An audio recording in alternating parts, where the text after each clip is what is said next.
Yeah, and welcome back to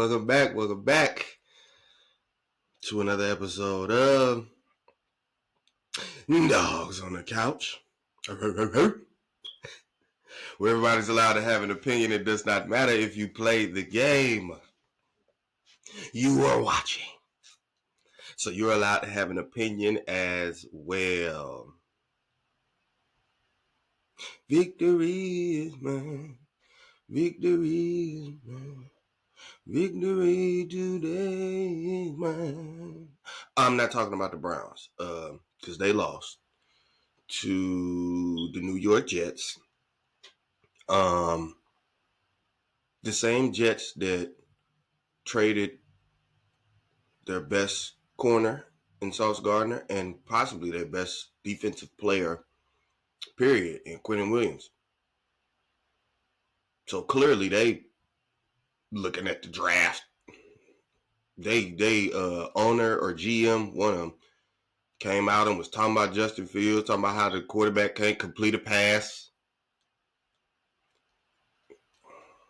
I mean, the Jets are in clear turmoil. They might be the only team might be in more turmoil than the Miami Dolphins. I don't know. They might be in competition for who got the most turmoil. The Browns, the Dolphins, and the Jets. I don't know. But the Jets won. I think Justin Fields had a total of 54 passing yards. So I don't, let's not use the excuse of, well, they have Garrett Wilson. They just come back and throw the ball to Garrett Wilson, and that's how you win. Because, that's what they said about Joe Flacco. They didn't want to say Stefanski is ruining quarterbacks. He's like, no, Joe Flacco, we don't have any talent. We don't have any receivers. What's so crazy is in this Jets game, with somebody else calling the plays, Tommy Reese, with Tommy Reese calling the plays, well, all of a sudden, the wide receivers are actually catching the ball. I don't know. Like, Jerry Jeudy caught a pass in the first quarter of the game. Like, he actually, he caught a touchdown pass, poorly thrown ball. He had to come back to the ball, but he still caught it. Touchdown pass. When if you listen to these beat reporters and beat writers and the stuff that they've been telling you, Jerry Jeudy can't catch the ball at all. He sucks. He shouldn't be on an NFL roster. This Browns receiving room is the worst receiving core ever in the history of football. This is what they tell you. This is what they've been telling you. But all of a sudden, just like how when Ken Dorsey was calling the plays, Jerry Jeudy could catch the ball. Even when he was having drops, he was catching it more than he was dropping it. Because this is what people don't. This is what they don't. It doesn't register in their minds. All receivers drop the ball. All of them. All of them. Jamar Chase drops the ball. There's a couple times Flacco done put the ball right on him, right on the numbers, and he just drops it. One of the notable times I can remember in one of the games, he was like when he dropped it, his eyes kind of lit up like this, and they kind of shared a laugh because it's like man, you dropped it, Superman dropped the ball. It's like, yeah, they all dropped the ball, all of them. Every wide receiver has dropped the ball before. They have all dropped a pass before. I'm sorry. They've all dropped a pass. It happens. It's going to happen. Like, it happens. But again, in this game, after Jerry Jeudy dropped, because he dropped one ball, but then later, you keep throwing it to him, of course, as you should, which Stefanski wouldn't do that, but as you should, you keep throwing it to him, and eventually, what do you know? The guy's catching the ball and he catches a touchdown pass. What do you know? The guy who can't catch actually catches the ball and catches a touchdown pass. Wow. What do you know? The guy that we were told can't get open and can't catch. What do you know? He was open and he caught the ball, and it was a bad pass and he caught the ball. What do you know? We was told he couldn't do that, though. You can't make this stuff up, man. I don't know. It's so many victory laps to take that I don't even know I don't know where to start. I don't know where to begin. Um, where I'll go with it, I'll go with Daryl Ryder. This guy is absolutely ridiculous. Like, and when I got a chance to, and I mean, you can't judge a book by its cover, But when I got a chance to actually see what this guy looks like, I'm like, oh wow, this is the guy that's talking football, man. This dude ain't. I'm looking like, bro, this dude don't know nothing about no football. He probably ain't never played football before, unless it was like flag football or something like that, or in the driveway with his dad or something like that. You know what I'm saying? But like as far as like putting a helmet, pads on, running gases or wind sprints or Oklahoma drive, I don't think Buddy ever did anything remotely close to that, just for me looking at him. Again, you can't judge a book by its cover. You can't. But I'm just wee. When I hear him talking, then when I look at him and put the face with it too, it's like, bro, I don't think you know a lick about football. For real. I don't understand how you got this job. Maybe it's nepotism. I have no idea. Just like I don't understand Mary Kay Cabot, the Kiku Wallace, and the Jason Lloyds. I don't understand how any of these people got their jobs because I don't think they know football. I don't actually think they even really be watching football. I think they might watch some of the Browns game, like a little bit of it, and then like just do they main, they lives, live they main, main lives, and just do what they mainly do. And then, then they go and talk to Kevin and then just report to us whatever Kevin says. I think that's what they do for the most part. But Daryl Ryder, after this game with the Jets, because, it's always one game. Like people they've been defending Stefanski the entire time he's been here. No matter what dumb stuff he done did, because there's been a lot of it. I've pointed a lot of it out. I don't even really want to go back over all of it, but just a whole bunch of stuff from telling us that everything was Deshaun Watson's fault last year to then inexplicably giving over the play calling duties to Ken Dorsey when Jameis Winston came here to work up under your system, Stefanski. But as soon as Jameis Winston get in, you give up the play calling to Ken Dorsey. But Ken Dorsey was supposed to be here for Deshaun Watson, but you wouldn't let Dorsey call the plays for Watson, but you let Dorsey call the plays for Winston, but Winston was the quarterback that's supposed to be here for you. Stupid. You wouldn't let DTR know that he was starting a game until the Saturday before. When you switched the play calling duties with Ken Dorsey, you didn't tell the team. The team found out at the same time everybody else did watching TV. The list goes on. Always pulling Nick Chubb in third and short situations to stand on the sideline next to you. And then once Nick Chubb gone and you got Quinshon Judkins, you do the same thing with him. Quinshon, I know it's first and goal from the 3-yard line, but come stand by me because I'm going to throw it 3 straight times. Like, just dumb stuff.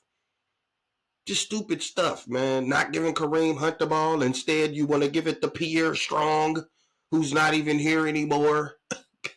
I don't get it. Jerome Ford, who's no good. Like, I don't understand. Just I could go on about the stupid stuff that he done did, and it's always been supported. Because it's always been somebody else's fault. It was Odell's fault. Then it was Baker's fault. Then it's Jadeveon Clowney's fault. Then it's, Zadarius Smith's fault. Then it's, Jarvis Landry's fault. And then it's Deshaun Watson's fault. And then it's Andrew Berry's fault. And then it's Jimmy Haslam's fault. And then it's Ken Dorsey's fault.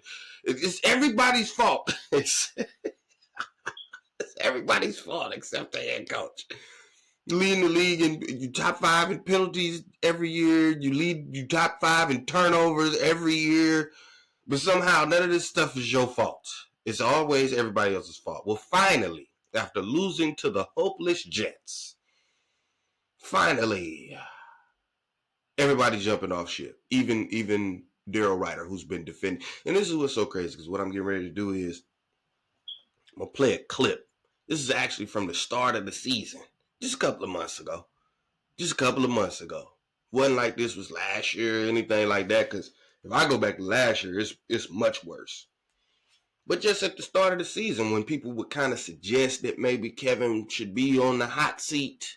Oh, no. What? You don't know what you're talking about. Kevin's not on the hot seat. The 2 years that Kevin got competent quarterback play, you were winning seasons, you were in the playoffs. Whoa. Here's the problem with that. The 2 seasons that he got that competent quarterback play that that you're speaking of, that you're talking about, or whatever, what have you. You also had like stellar pieces. You had top-notch talent on the team, and again, the more talent you have, the easier it is to coach it. I had somebody try to argue with me about this, which I couldn't understand why. I was like, I know it's a different sport, but it's kind of the same thing. Like, for example, the Miami Heat, when they had LeBron James, Dwayne Wade, and Chris Bosh, well, there's a lot of people that could coach that team. Eric Spoelstra didn't get his stripes and his respect as a head coach till he started winning without those players. Because for the longest, it was just viewed as like, well, I mean, yeah, you a good coach, but, you got LeBron James, Dwayne Wade, and Chris Bosh. Like, it can't be hard coaching them. But then when you got Jimmy Butler and Goran Dragic and Bam Adebayo, and then a bunch of undrafted free agents like Gabe Vincent, I think it was Caleb Martin, one of the Martin twins. When you winning with them, it's like, oh no, this dude got to be a good coach. He winning with undrafted free agents. They just picking them up off the couch, and he winning with them. Yeah, Buddy is a good coach. So again, Stefanski, you had Odell Beckham, you know what I'm saying? And this was the thing. I said this is one of the other episodes. Those kinds of guys garner attention. So when you got them running rogue routes, like it can kind of open stuff up for these other guys because they garner attention. But as you start to lose those players because they get tired of running decoy routes and they want the ball, and I'm just tired of running decoy routes. I'm running decoy routes and we losing football games. Then I feel like we shouldn't be losing if you just give me the ball, son. Well, eventually when those guys get up out of here and then you replace them with system guys that just fit your system, Kevin. They don't ask for the ball. They just want to fit your system. I don't want to ask for the ball. I'm just going to run your system. Well, now it's a little bit easier for the defense to key in on what you're doing. And again, even with a player of the caliber of Jerry Jeudy, which is not necessarily looked at as prime Odell Beckham, but I think Jerry Jeudy is a decent receiver. I don't think he's the best of the best, cream of the crop, but I think he's a very, very solid NFL wide receiver. I think he's good. I think he's okay. Like, I don't have a problem with Jerry Jeudy at all. Do we drop the ball sometimes? Yes. But all wide receivers drop the ball like they do. It's just when you only throw it to him 3 times and he dropped one of them, that one drop seems so much bigger. I mean, you only threw it to him 3 times. And I'm pretty sure Jerry Jeudy looking at it like, well, dude, you ain't threw me the ball 3 times. Like, throw it to me a little bit more, man, and I can make up for some. I dropped that one. All right, but if you throw it to me a little bit more, I can make up for it. But, we were just told that we're so terrible. We don't have any talent. Okay, well, look, neither do the Jets. And the talent that they did have, they traded it away. And then Garrett Wilson on offense, Justin Fields had 54 yards passing. So they didn't beat us by just throwing the ball to the Garrett Wilson. And, see, they got the talent Garrett Wilson. And they just threw him the ball. And that's how they beat us because they got a talented wide receiver. And we don't have any wide receivers. That's not what happened. That's not what happened. And respectfully, the offense, even though it was still not the greatest, it actually looked better than what it was when Kevin was calling the plays. Like, the offense actually looked slightly better. It could have looked even better if you had a quarterback who could be accurate. I'm not trying to pile on to Dylan Gabriel because if you ask me, he showed that he could be a solid backup / third string quarterback. Like, I would be confident in him as a backup or a third string quarterback. I don't think he's a starter, though. I think he's a solid backup or a third string quarterback. Because a couple of them, they're just screen passes, and he can't even hit the guy on the screen pass. Like, the dude just standing there. He's standing stationary, waiting on the pass, and Gabriel throws the ball way up here above his head. The guy jumps in the air, and he can't even reach the ball. And then you see him, like, dude, if you could just give me the ball, I got a scene here. I can make something happen. Put the ball on me. He's got another thing consistently when people are running crossing routes, and instead of like putting the ball on them or out in front of them, he always throws the ball low and behind. He throws it behind them into the dirt. Similar to how which game was that? I think that was the Patriots game where he was backed up in his own end zone and then he threw the ball to the flat to nobody and then pointed there, like as if there was somebody there and there wasn't. The supercomputer. Yeah, he threw the ball to the dirt, to the flats, where there was literally nobody there, no defender, no receiver, nobody was there. He just threw the ball over there and then pointed to it. Just pointed. You know, sometimes the quarterbacks be pointing like, nah, this is the guy I was throwing it to. He's in the area to try to, help pick up the flag, whatever. Like, nah, this is the dude I was throwing to. He was in the area. He pointed like that, but the problem was there was nobody over there. Literally, nobody. Not even a defender. So, like, you pointing over there for what? Who are you throwing the ball to? So, the play calling actually looked slightly better. Same way it looked slightly better when Ken Dorsey took over the play calling, if we just be honest. But again, let's hop into Daryl Ryder and what he was saying just a couple of months ago at the beginning of the year when there a mention of Stefanski might be on the hot seat this year. Let's see what he had to say about that. Look, there's I guess a couple of national publications wrote that Kevin Stefanski and Andrew Berry come into the season on the hot seat. Clearly, they've not really been paying attention to the way the Browns currently operate. They're leaning into how the Browns used to operate, and as long as these two men continue to work well together, they're on the hot seat. They're not on the hot seat. They are absolutely on the hot seat. And then Buddy try to be like, bro, come on, man. Are you serious about this? And watch how he fights him tooth and nail, because Buddy, I think this is Anthony Lima, I think, courtesy of 92.3 Fan. I think Lima is about to tell him real football reasons as to why Kevin should be on the hot seat, and he is. Like, the record being under 500, 3-win season last season,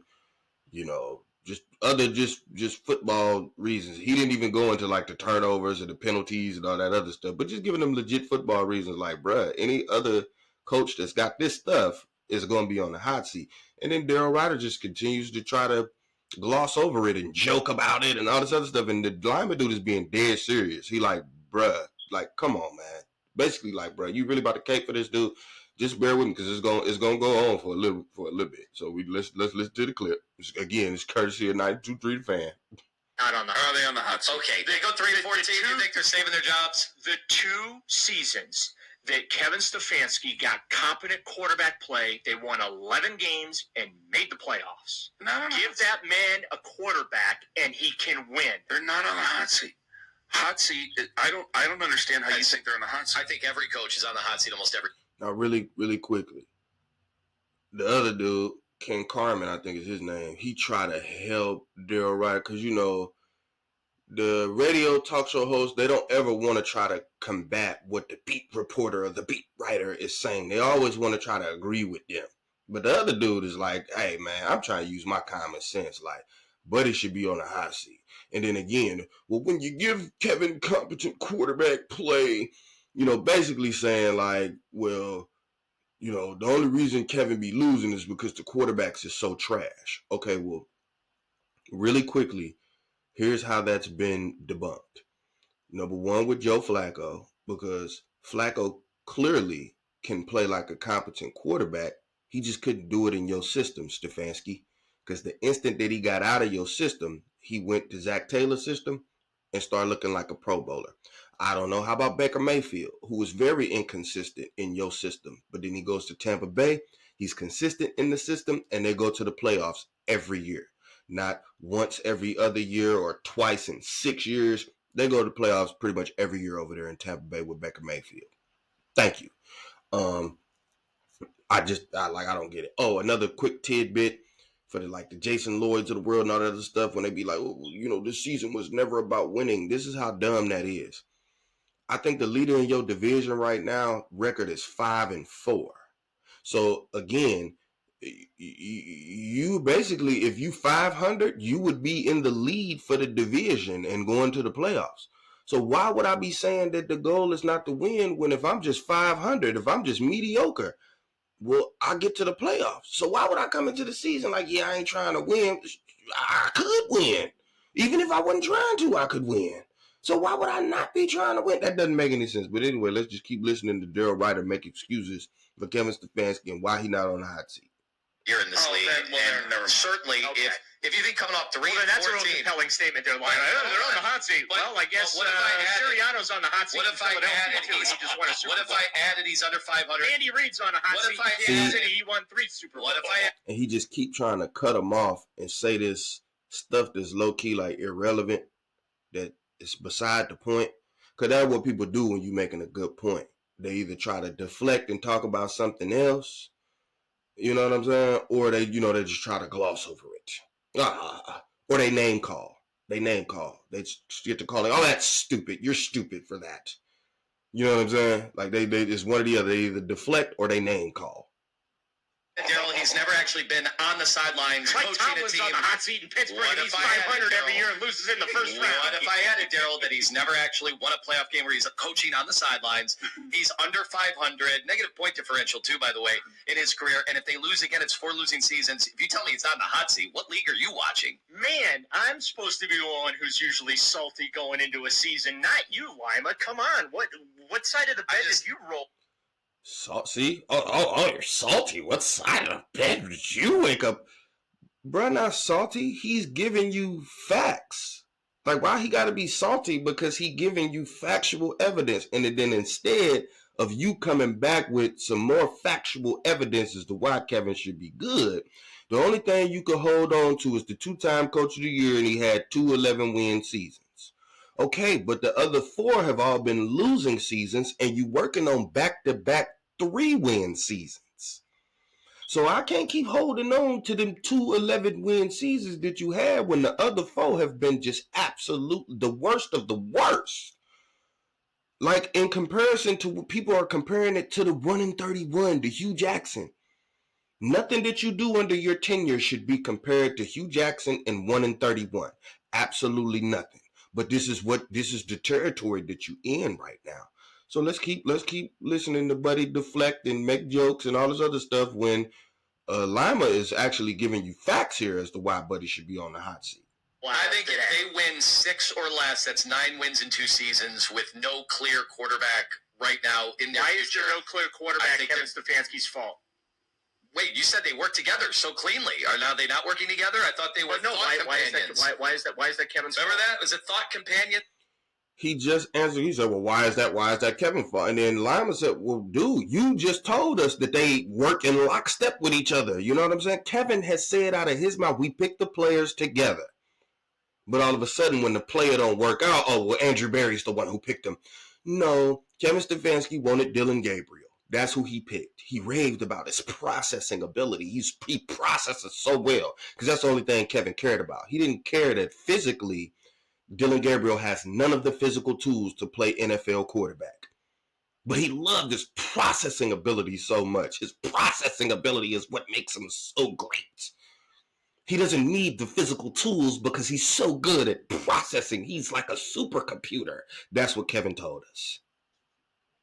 So what do they call themselves? Thought partners. Thought partner. I like companions better. Come on, Lummy. If you're going to rip him and be sarcastic, get the phrasing right. Get him, Daryl. Get him. What did the assistant GM say this week? They're mulling over all the data points about their quarterback situation. Good They're luck collecting with that. as many data points as they can get. I love that. Daryl. Collecting data. Yes, There's data another one. points are important. I just caught another one. Get his ass. What do they do when they collect him on the ropes, Daryl? Get him. Do they eat them? Come on, Daryl. Do they spit them back out? What do they do? I woke up in a great mood, and this is what I got to deal with, Ken. No, because you know what? There's something about week 1 that he just always wants to pick a fight with you here. Because he said that everybody's. And you notice how instead of Daryl Ryder just attacking the exact points that Anthony Lima is making, instead of that, he just wants to deflect and do like this joking, roasting thing back and forth. Because there are no real rebuttals to what Anthony Lima is saying. There are no real rebuttals for that. Like, he's using real football stuff and real football statistics to show that this guy's not good at his job. But instead of acknowledging that Daryl Ryder wants to just, it's just a competent quarterback. If he could get competent quarterback plays, still kind of trying to ride on that. It was all Deshaun Watson's fault. Because you got to remember, at this time, The Joe Flacco thing hadn't happened yet. You know what I'm saying? So we still under the, oh, well, it was all Deshaun Watson's fault. This guy with the noodle arm and he can't throw and he's terrible and he's washed. Worst trade in NFL history. And then Joe Flacco got out there looking just like Deshaun Watson. Then you trade him to the Bengals. He looks like a completely different quarterback. You put Dylan Gabriel out there, the guy that you handpicked, Kevin Stefanski. So when we're talking about Kevin needing competent quarterback play, well, he got the supercomputer. If anybody's supposed to be able to give you competent quarterback play, it should be the supercomputer that you handpicked. He's the supercomputer. He processes better than anything you've ever seen before in your life. His processing ability is absolutely amazing. And you handpicked him, Kevin, in the 3rd round. You like, yeah, I want this guy. I like this quarterback. This is who I want. Give me Dylan Gabriel, the short baby hand, can't see over the line, not really all that mobile. Give me him. It was in college for 8 years. Give me him. I like his processing ability.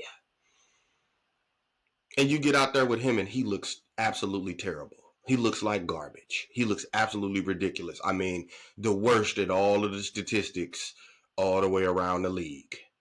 Can't throw the ball past 4 yards. And then when he do, it's like just a dying duck that's fluttering around in the air. You know what I'm saying? Missing people by a mile. Just missing people by a mile. But somehow, we supposed to believe that Dylan Gabriel, was ready and Shedeur was not ready, but Dylan Gabriel, he's ready. He's for sure ready, but Shedeur, he's so far behind. Man, stop that. I don't want to hear it. I don't believe it. It's absolutely terrible. You're lying to me. It's garbage. Now, forgive me, I don't have this one queued up exactly, but he's going to start off from the beginning just with a completely different tune. So we heard him just a couple months ago making fun of a guy for daring to mention that Kevin would be on the hot seat. I mean, he's legit making fun of him. Oh, you're salty, huh? What side of the bed did you wake up on? Ha, ha, ha. And then every time Buddy pointing out how bad Kevin is at his job with facts about why Kevin's so bad at his job. Your win-loss record is terrible. You look at the way your team operates. You're always one of the most penalized teams in the league. Turnovers, all this other stuff. But we just no, it's Kevin doesn't have any competent quarterback play. But then we come to find out that, well, Kevin is the reason that you couldn't get consistent, competent quarterback play. Because whatever plays he calling, they're just absolutely terrible. They don't make sense. Because you love to draw up plays for the 4th string wide receiver or the 3rd string tight end. Instead of throwing it to Jerry Jeudy, I'm going to have Jerry Jeudy run a decoy where I'm going to have my 2 best pass catchers, Jerry Jeudy and David Njoku. I'm going to have them run decoy routes and throw the ball to undrafted Isaiah Bond. That's stupid. That's dumb. And that's why I say the play calling was slightly better up under Tommy Rees, because if you notice, the 2 touchdown passes that Dylan Gabriel threw, they were to Jerry Jeudy and David Njoku, your best pass catchers. Well, that makes sense. There you go. What do you know? If you throw the ball to Jerry Jeudy and David Njoku, you might just score some touchdowns. What do you know? Who would have thought of that, Kevin? Who would have thought of that?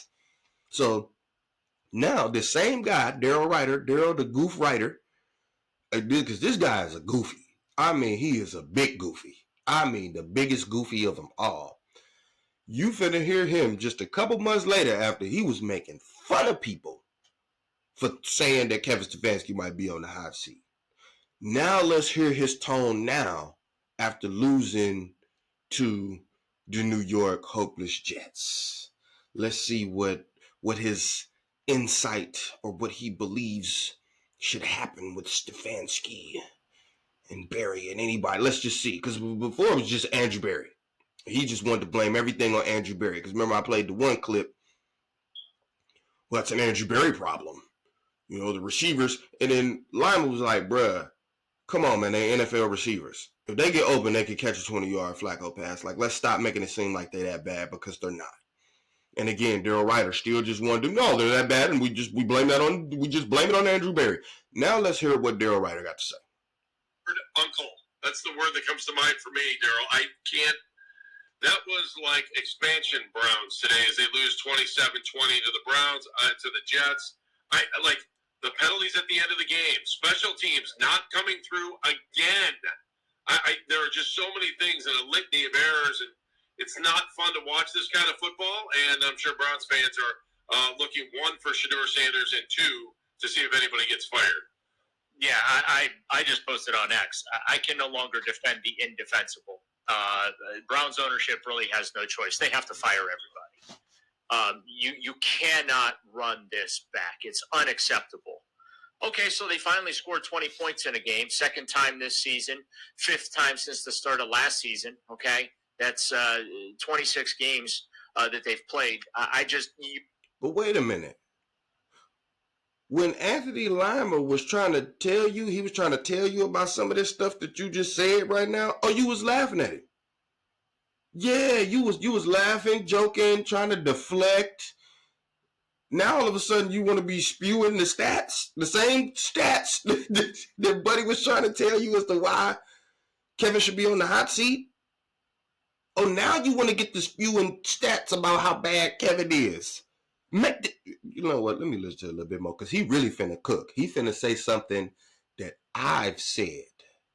Let me finish letting Buddy cook. Because he cooking himself at this point. He don't even know it. He cooking himself. Let me finish letting him cook. You can't run this back, Andy.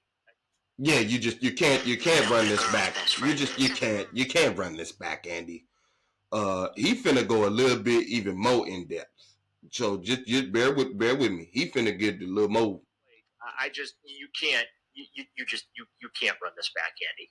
You can't bring Kevin back. You can't bring Andrew Berry back. You can't trust Andrew Berry to find your franchise quarterback. And frankly, he still want to put Andrew Berry in it. This is my thing. I don't know if Andrew Berry can find a franchise quarterback. And the reason that I don't know that is because every time you put a quarterback with Kevin, they all look the same. Every time you put a quarterback with Kevin on a Kevin Stefanski coached football team, they all look the same.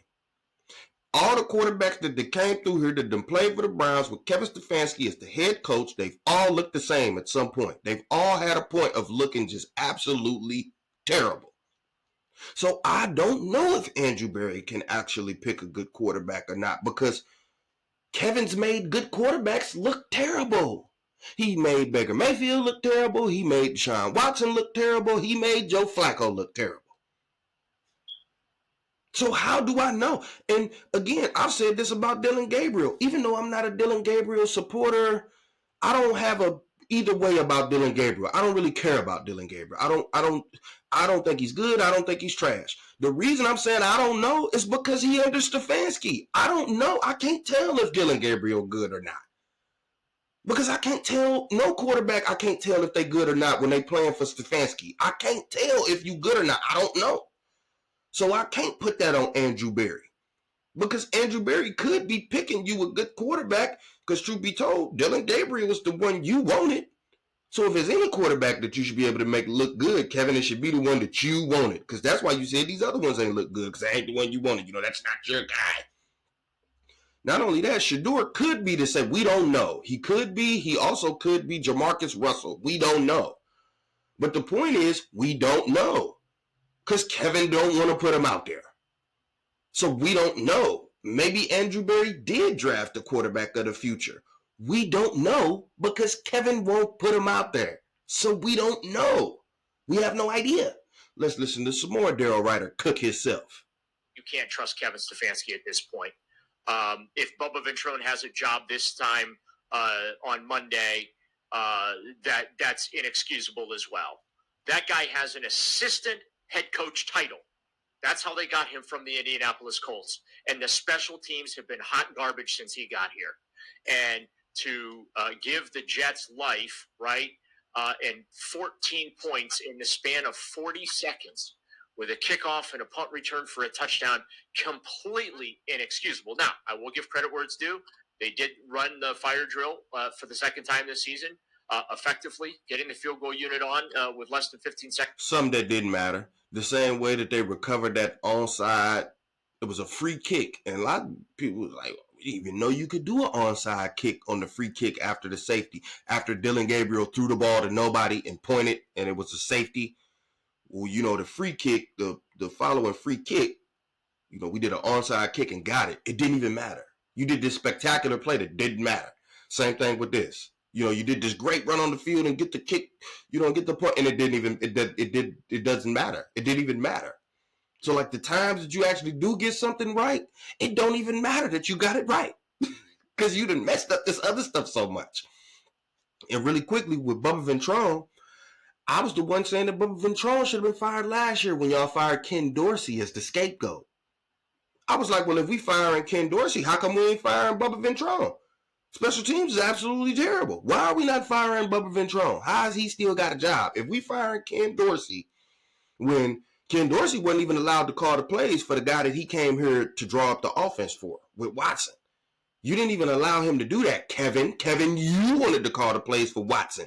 In my opinion, so you can make him look like trash because I ain't the quarterback that you wanted, because Watson said that he ain't want to run your system no more, and that made you upset because you so about your system. Your system. You want to run your system. That's what you care about more than anything else. Just running your system. Stupid. Your system is terrible. How did Bubba Ventrone keep his job coming into this year? How, Kevin? How? But you fired Ken Dorsey? And I think the run game coordinator that you got from UConn that you never should have hired to begin with? But somehow Bubba Ventrone kept his job. And then what do you know? Next year, the special team still can't tackle nobody on kick and punt returns.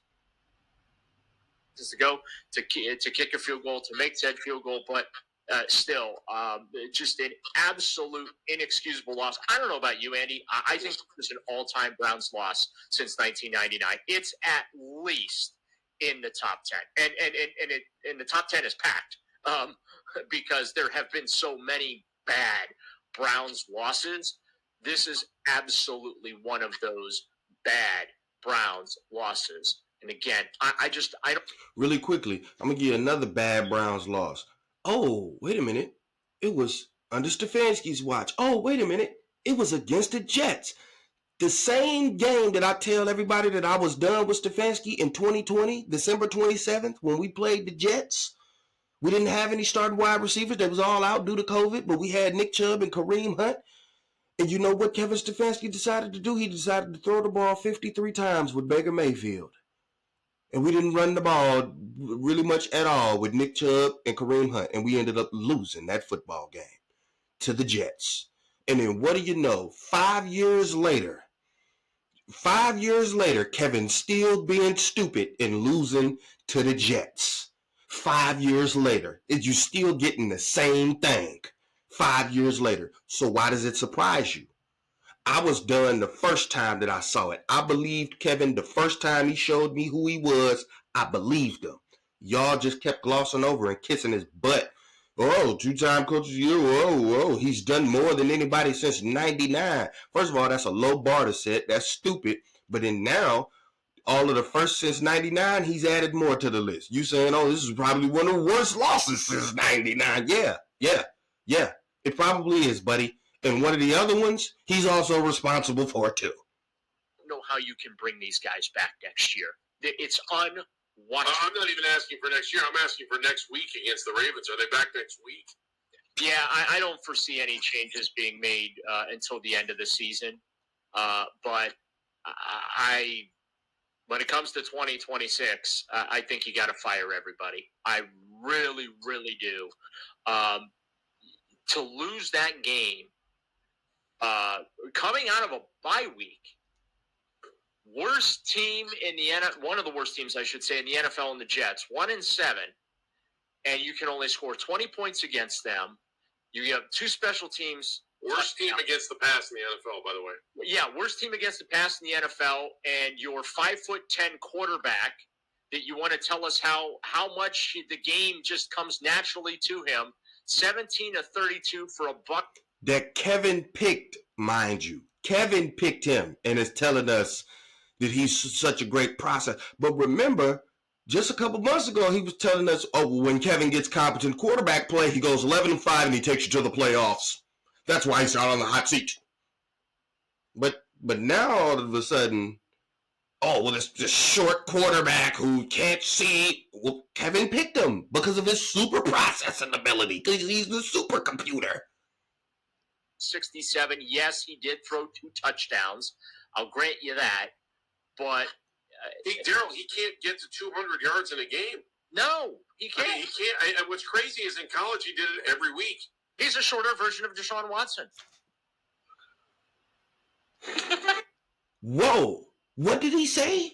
He said he's a shorter version of Deshaun Watson. That's what he said. You know what? Because there's much more to play here, but I'm gonna leave it right there because what? You just said he's a shorter version of Deshaun Watson? What? Huh? Did you just say that? Because that's what I've been saying on this channel for I don't know how long. I've been saying, well, you insert this quarterback, when you put this quarterback in, he looked just as bad as Deshaun Watson. When you reran Joe Flacco back here with the whole Kevin system and the zone blocking schemes and all this other stuff, he looked just as bad as Deshaun Watson did, both with the eye test and with the actual statistics.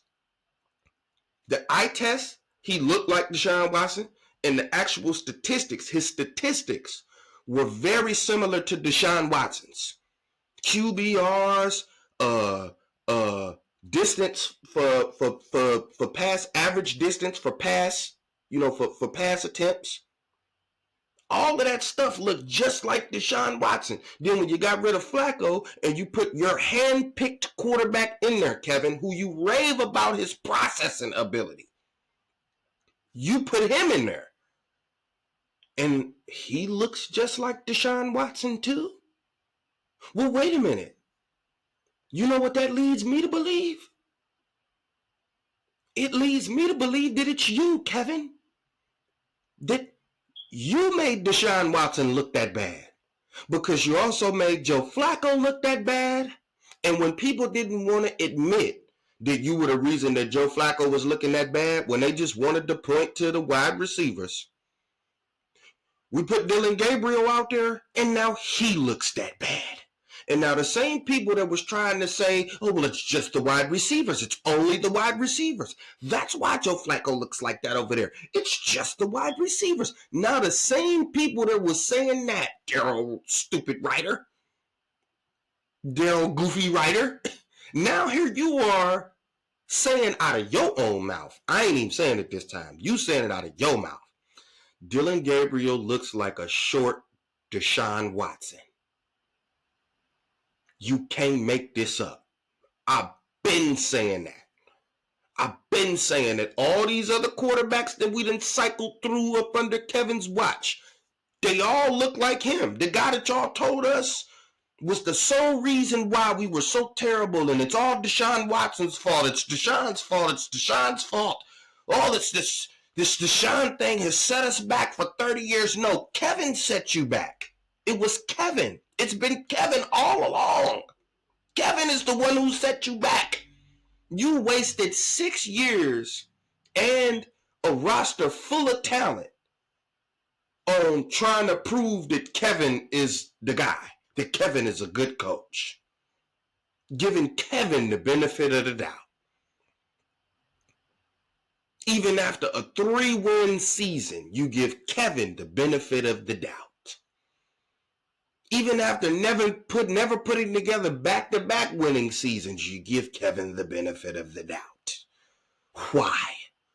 Just to lo and behold, when it's all said and done, the quarterback that Kevin handpicked and raved about his processing, but he won't even say Shedeur Sanders' name. He won't even say his name.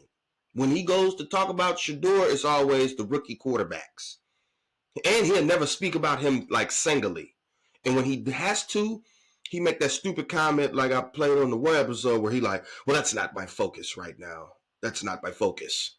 But every other press conference you tell us that your focus is on developing the young talent. So is it your focus or is it not your focus? I don't get it. If he's not your focus, then how are you focused on how are you always focused on developing the young guys and the young talent and developing guys if he's not your focus? Just because they asked about giving him a shot at maybe playing. And respectfully, just like I said before, I'm glad. As bad as I want to see Shedeur out there, I don't want to see him out there with Kevin as the head coach. I need Kevin completely out of the building. The way people wanted Deshaun Watson, just get him out of the building. He's a cancer.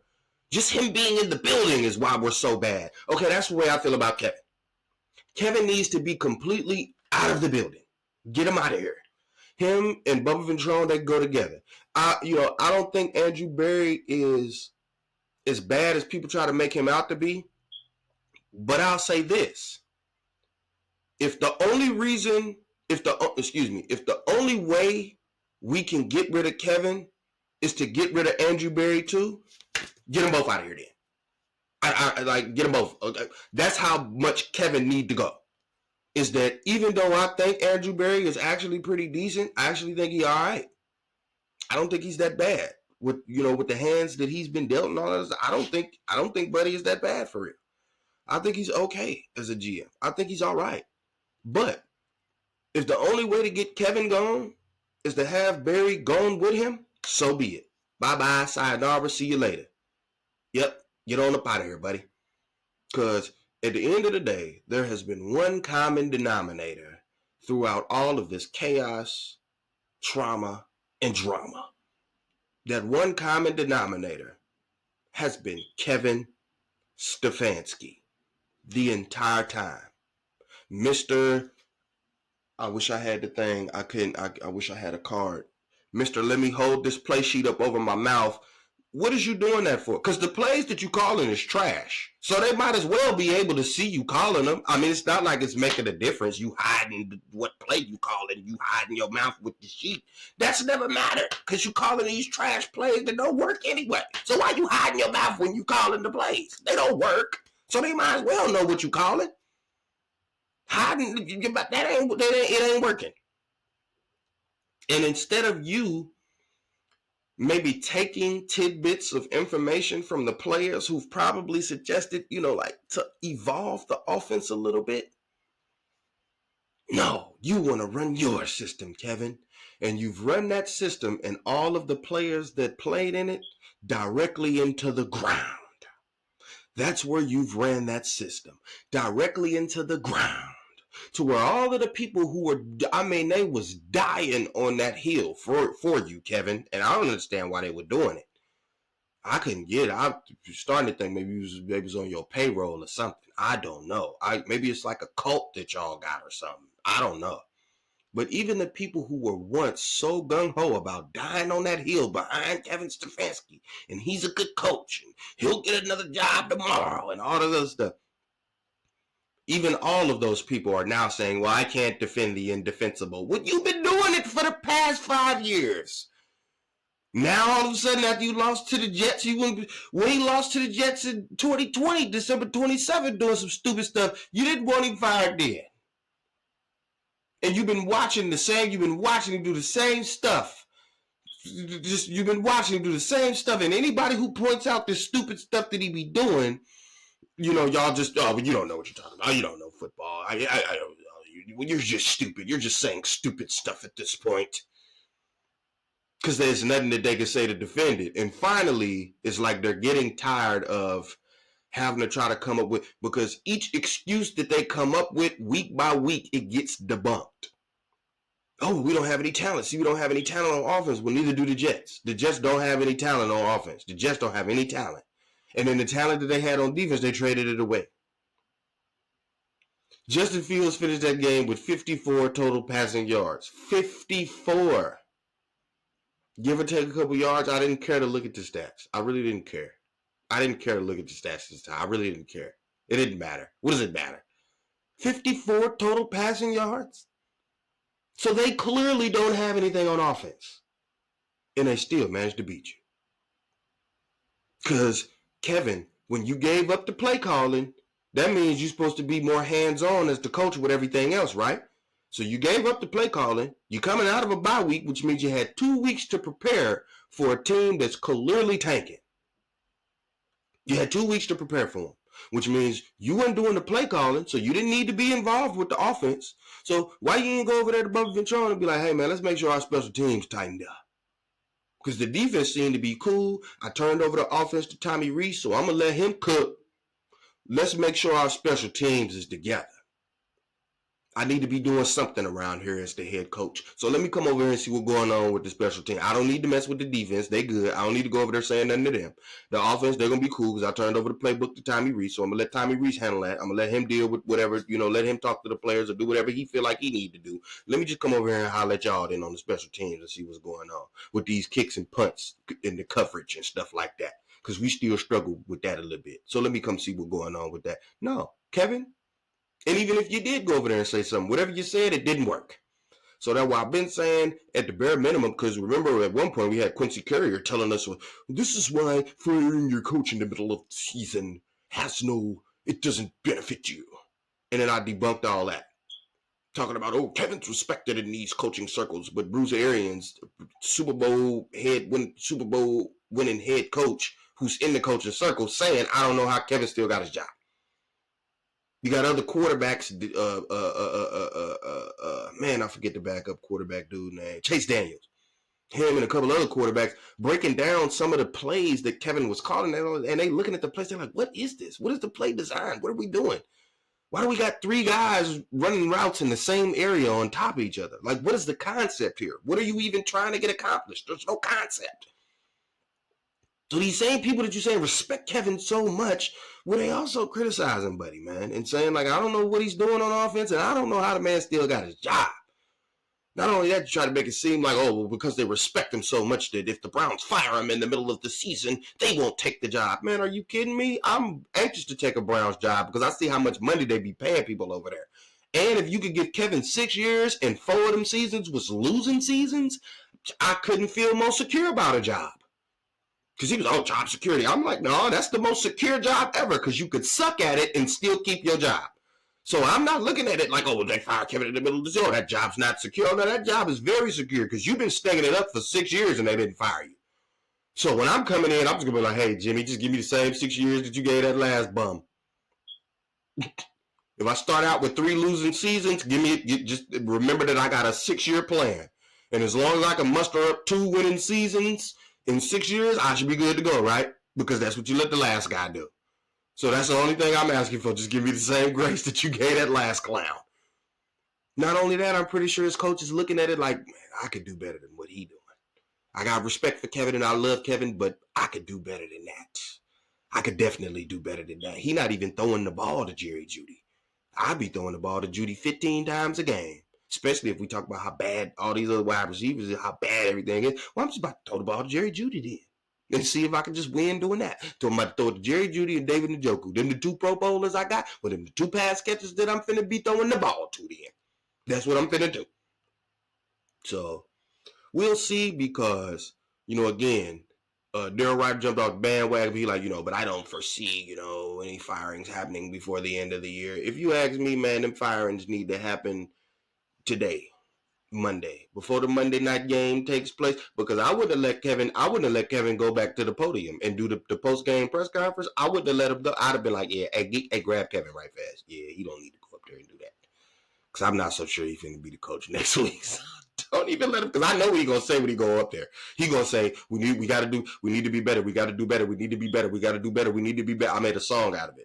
We got to be better. We got to do better. We got to coach better. We got to be better. We got to block better. We got to pass better. I already know what he's finna say. We got to be better. We got to do better. I know that, Kevin. And then after he says we got to be better, we got to do better, he's going to say, and we're going to start Dylan Gabriel. I already know what he's going to say. So I wouldn't even let him go up there to do the post-game press conference. For what? I already know what you're finna say. I already know what you got to say, bro. You've been saying the same thing for 6 years, and nothing's changed. Nothing's changed. We got to be better. We got to do better. And somehow you're not better. And not are you not better, you're exponentially worse. I mean, you're much, much, much worse. You keep getting worse. You keep finding ways to be worse somehow. Not only are you not getting better, you're finding ways to even be worse than you were the week before. So if you ask me, Buddy need to be fired immediately. I would have fired him like as soon as the clock hit 0. But it would have been breaking news. Kevin Stefanski has been fired. Jim Schwartz is promoted as the interim head coach. Tommy Reese is offensive coordinator / play caller, and they're looking for a new head coach going into the next season. Because I feel like the sooner you can get a jump on this stuff, the better.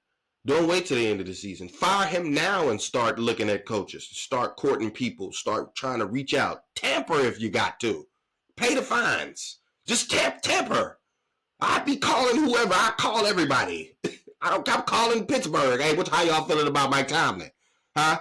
Y'all, huh? Is he on the hot seat? Y'all want to fire him? You want to fire him? Huh? I'll be on the phone calling about Mike Tomlin. Yeah. Y'all about to fire him? Huh? What? Huh? Oh, okay. I was just checking to see.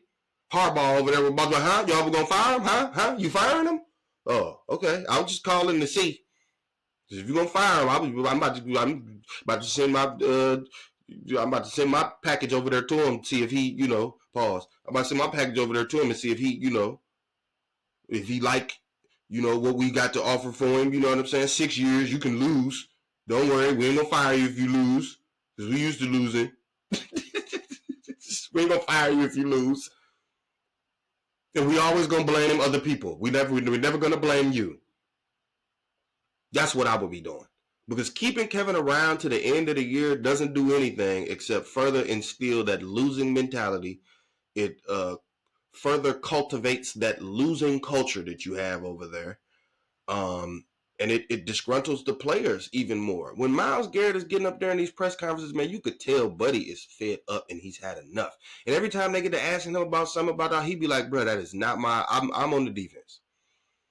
I focus on what's going on with the defense. That's my job. I don't know what. I couldn't tell you what's going on with all. I don't know. I have no idea. And if you ask me, I think Myles Garrett wants Kevin up out of here, and he wants Shedeur to be the starting quarterback. I think that's what'll make Myles Garrett happy. And in the behind the scenes, I think that might be a part of what was pitched to him as to what made him sign that contract and come on back. That's my conspiracy theory. All the other stuff I stand on 10 toes down. But my conspiracy theory, my hot take, is that Andrew Berry and Haslam had them conversations, and then they went to Myles Garrett and said, hey, look, we finna do this thing with Kevin, but if Kevin go out here and get to messing up, we finna cut ties with Kevin. We drafted Shedeur. So we gave Dylan Gabriel, that's Kevin, dude. We got Shedeur. So what about Shedeur? You like him? You think that? You like that? You like that? We're going to get Shedeur. You like that?